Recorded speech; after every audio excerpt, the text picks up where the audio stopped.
Nevertheless, in this short subsection, let's talk about the corresponding hardness theory, and that's strong NP hardness. The definition is simply a problem is not only NP hard, but strongly NP hard if there is a polynomial so that this value restricted subproblem is still NP hard. So even if you restrict max int to a polynomial, the problem remains NP hard. And then obviously a pseudo polynomial algorithm wouldn't help because you remain with an NP hard problem, so it's unlikely to exist. Okay. Let's briefly try to prove this. If P is not NP and U is strongly NP hard, then there cannot be a pseudo polynomial time algorithm. Okay.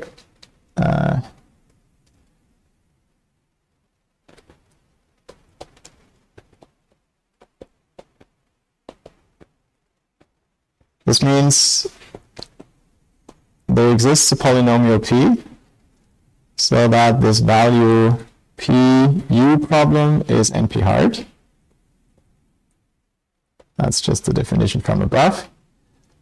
So assume towards a contradiction that A was a pseudo polynomial algorithm for U. Well, that means that A runs in time a polynomial in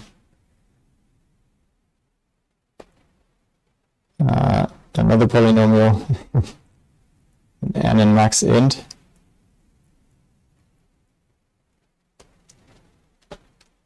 But here specifically, if max int, if x is from this value pu, then I can further bound this by p of x or p of n. And so the whole thing is a polynomial for some constant c.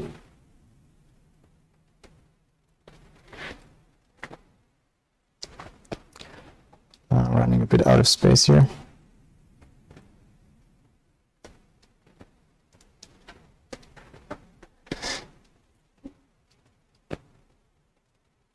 But that means I'm computing the solution for all instances of an NP hard problem in polynomial time.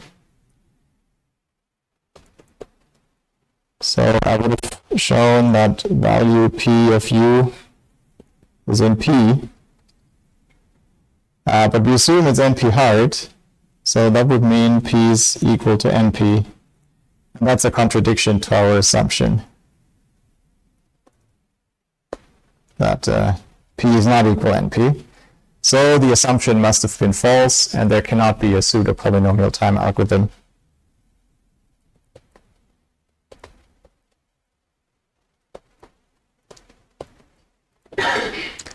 Okay, didn't need the extra space after all.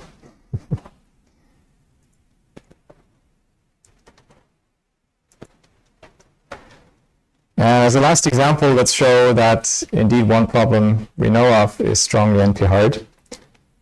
And I'll leave it with a very simple picture proof.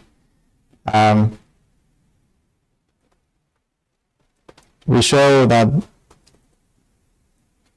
the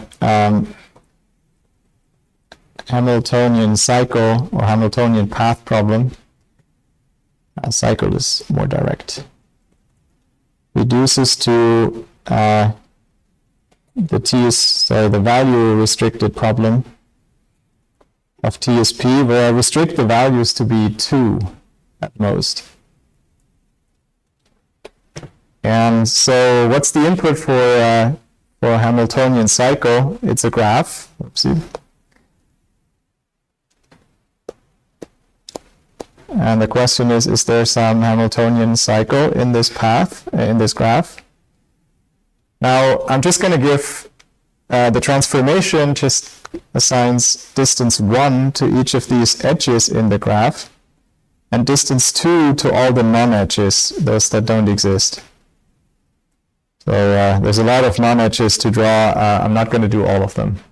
But the point is, if this is certainly an input-restricted problem, all the integers that occur are 1 or 2.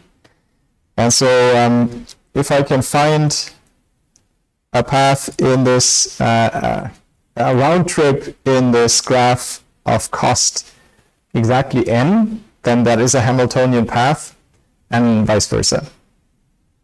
Okay? Let's do dashed lines. Come on.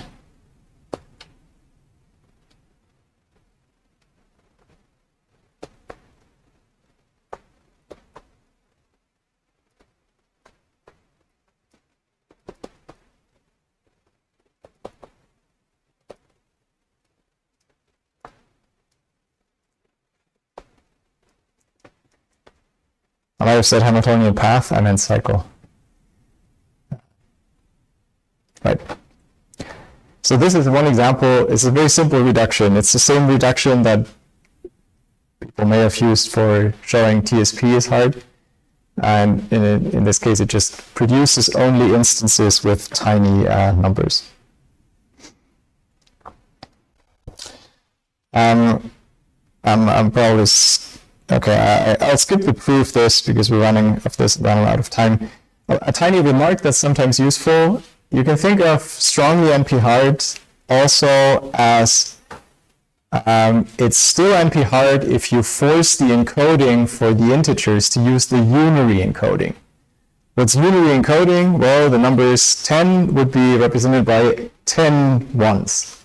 Okay, so you blow up your input size, which is the same, which effectively transforms the input size into max int, or a polynomial of max int.